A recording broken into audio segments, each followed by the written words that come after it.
Well, today kind of just rocked up in the workshop, not sure what I'm going to do, but I have just found this large piece of, I think it's walnut, that friend Simon gave me. It's sopping wet because it's been in the cling wrap, and so it's not really, I'm not really sure how wet it is. I don't think it's been down that long.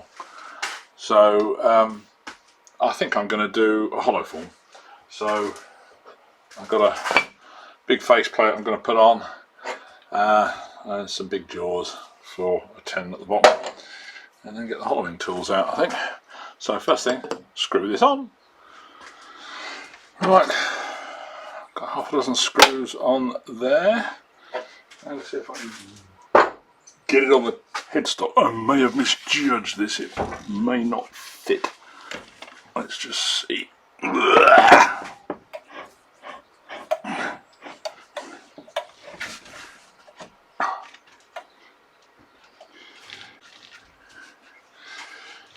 That's bonking.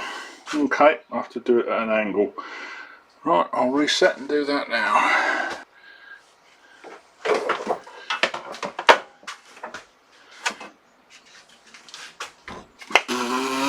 Well, you don't want to drop any toes.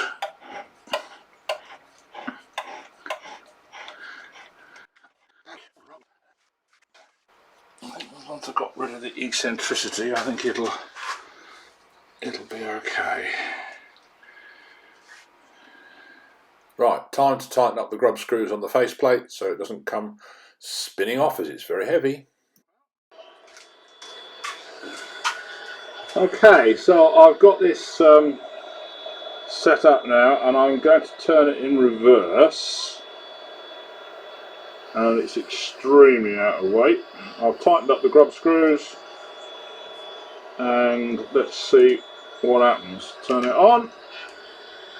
I've got the speed controller down on the lathe bed so I can turn it off when I need to.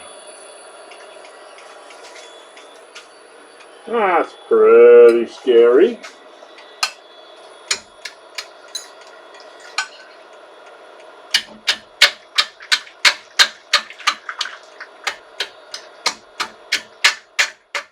This is just at about 280 revs.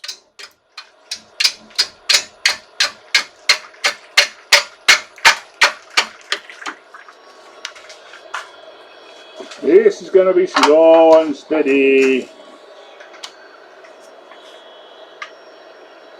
Better safe than sorry though.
I've got a big chunk I've got to take out here. This will be the base of a tenon on here, and it'll be like a old-fashioned wine bottle, I think. That will just about clear the lathe bed in a minute. Not quite, almost.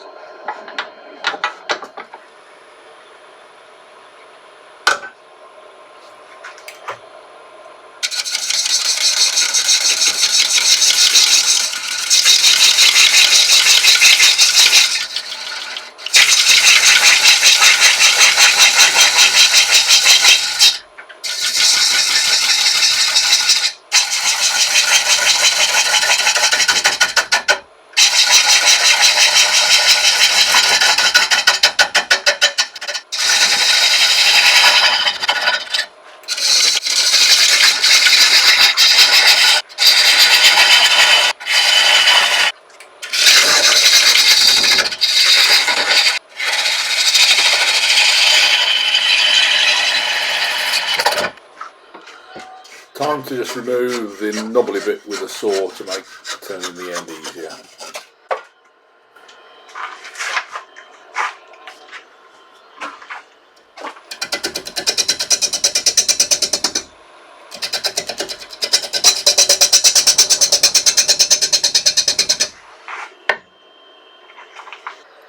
So I'm time now to turn the lathe back in the normal direction,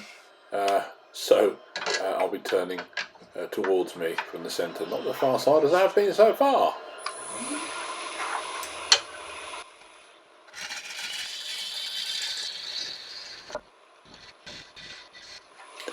Time to mark on the tenon, and as usual only touch the front point on it, not both, because it gets very exciting very quickly if both points stick in at the same time.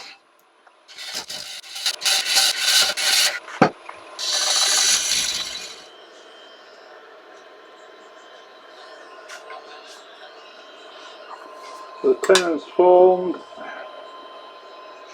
I've made a mark in the centre, dish this a bit so that it fits, it's about 10mm deep. And now time to get rid of some of the waste and profile the top. I'll set it back obviously in line.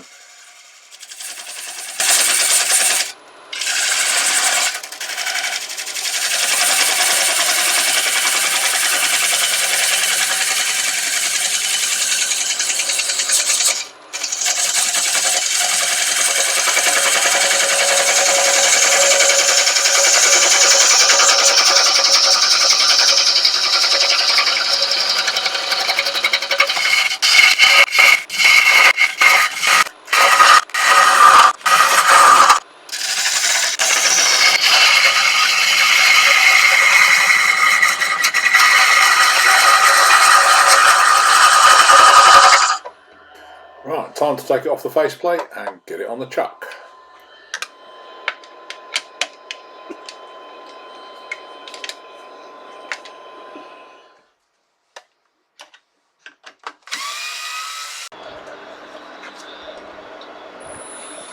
And I can now get on with finishing the profile for the outside, ready to bore out the centre and start hollowing.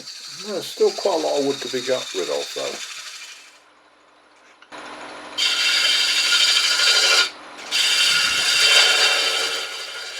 This really is quite wet, as you can see the water vapour coming off as well as the chippings off the end grain.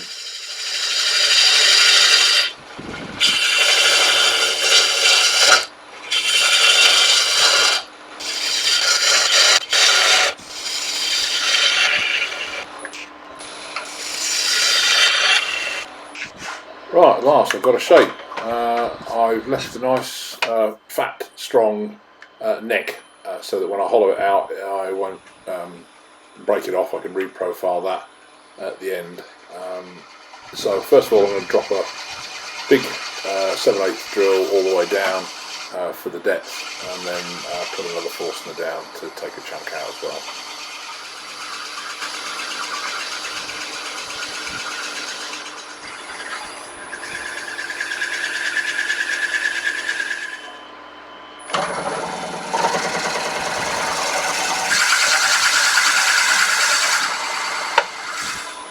So that actually took quite a long while to do, but finally on with the hollowing.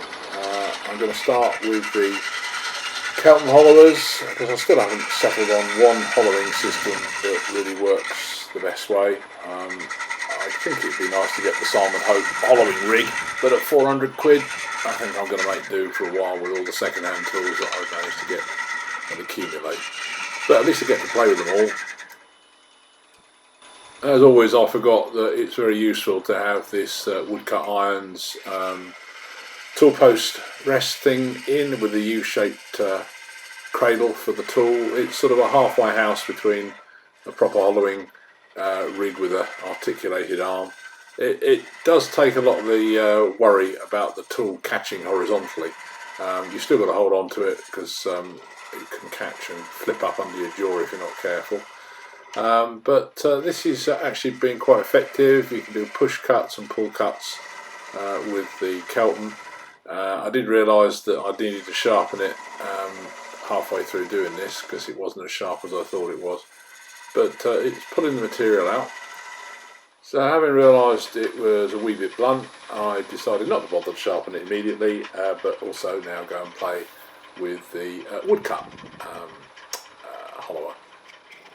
Just presented pretty well horizontal, and you can do these sort of sweepy cuts. You can do a push and pull cut, and this was actually proving really good. It was hogging out material very quickly, much more quickly actually than the slightly blunt Clayton.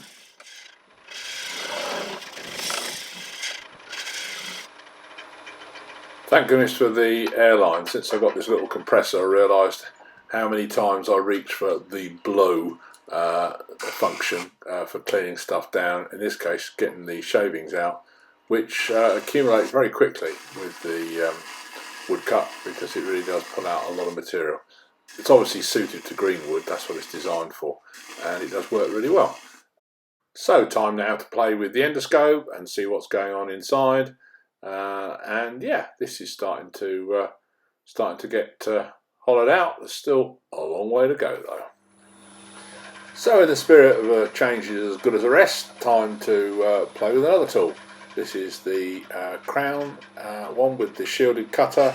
It's on the relatively thin arm. It's therefore not going to go right into the bottom, but I thought I'd try this and just see if I could get the undercut starting to get shaped a bit better.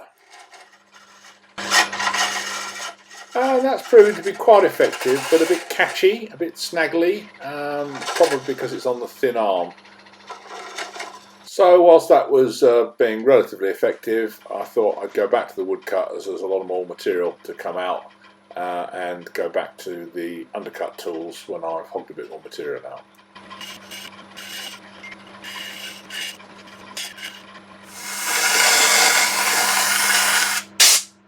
So yeah, plenty of shavings. Not exactly a spectator sport this. Anyway, quick check of the thickness shows I've still got about 50mm left, so I really do need to get on with the hogging out. So this time I've got a freshly sharpened Clayton bendy hollower with a bit of a hook on it, and I'm just going to try that to see if that's going to help me speed up some of the removal. And that's proving quite effective. The nice sort of 3/4 inch diameter bar means you've got plenty of rigidity, and you can do push and pull cuts on the tip and also hog out slightly on the side. So that profile of the tool is quite effective. It's still sort of creating chips because it's scraping rather than shavings, but it is proving quite effective at removing the material in the corners and the side that a straight tool won't get to. Well, sometime later, I've now removed more of the bulk, and I'm going to try again doing the undercut, this time using the Axminster Evolution carbide to just get around the corner a bit. Not proving as easy to get around there as I'd hoped though.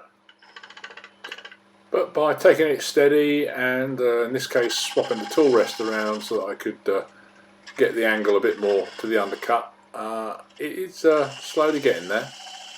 Still think I need a different tool. Well, I've got nearly all of them apart from the Simon Hope system. But again, 400 quid. So what was that about another tool?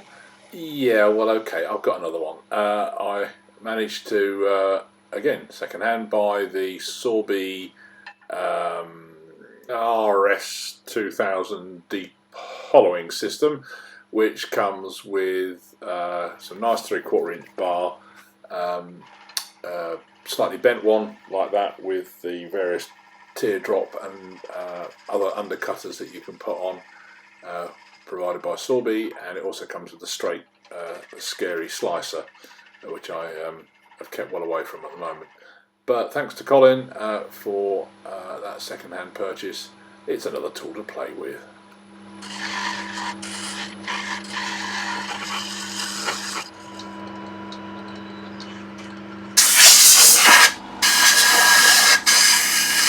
But as it's a scraper, that's more of a finishing cut tool, so a quick depth check shows I'm slowly getting there, but I do need to take some more out on the undercut, otherwise I'll be here forever. So I've just used the Crown MIDI, changed the shielded cutter for the bird's beak pick, and I'm just reprofiling that undercut a bit better now.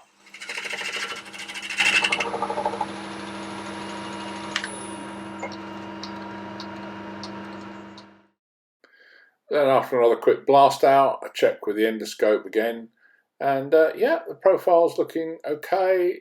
There's a few snaggly rough bits inside, but once I get the scraper back on those, I think that'll start to smooth out okay. Got a bit of a bobble in the bottom, which I also need to address. Not wishing to inadvertently become a new member of the Funnel Club, I am taking some periodic depth measurements to try and eyeball where the hell the inside of the base is going to be. I think I'm probably going to have to reprofile the outside a little bit to meet the inside rather than the inside meeting the outside. That's the inside. It's about 25mm thick at the bottom with that current profile, but I don't like the base. That's too big, so I think I need to reprofile the base a bit and make it look a bit more elegant. And then with a bit of that reprofiling done, although there's still more to do, I've gone back and just trying to reprofile the neck a little bit so that I can begin to see the shape of the whole vessel. And then time to take out some more material at the bottom and get a more elegant profile. So I need to hog out some of the waste around the tenon, and I don't want to clonk a traditional tool, so I'm getting my pointy carbide out, which I don't use very often, but for things like this it's really invaluable, just allows you to get in safely when otherwise you can't. It's interesting though, the wood is still really wet at the end grain and it's sort of pureeing up on the tip. Regular depth checks are usually quite a good idea.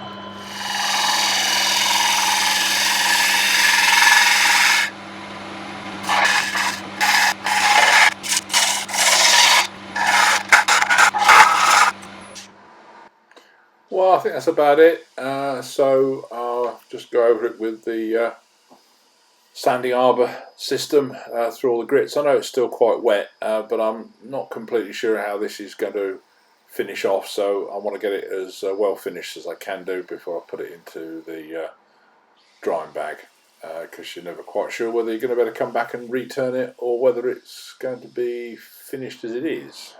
So I think that's looking quite nice now. I've turned a small tenon on the bottom that will be big enough for the standard Axminster jaws, and then just parted it off to get rid of as much waste as possible, because the bottom is now, and the sides are probably about 10mm thick. I couldn't really get it any smaller than that, I got bored with it. So it's pretty well done before it dries off, so I'm just going to soak it in lemon oil. I'm not sure whether that's going to help a great deal, but it'll at least show me what the final colour is going to look like. That'll be a nice piece, one way or the other.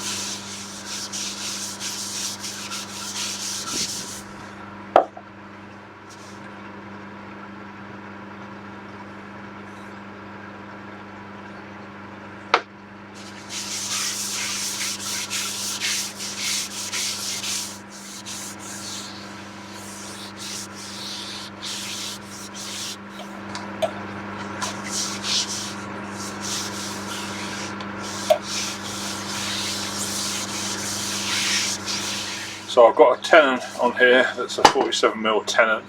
I'm hoping this is going to be light enough not to split, but it has got a split here which I'm going to put a bit of super glue on. So I shall pop it in the triple paper sack potato bag, weigh it and leave it for a little while. There it is, the day after with the lemon oil dried off. Once that's finally finished and all polished up, I think it'll be quite nice. Assuming it doesn't split, of course, but only time will tell. And that'll be probably 6 or 8 weeks.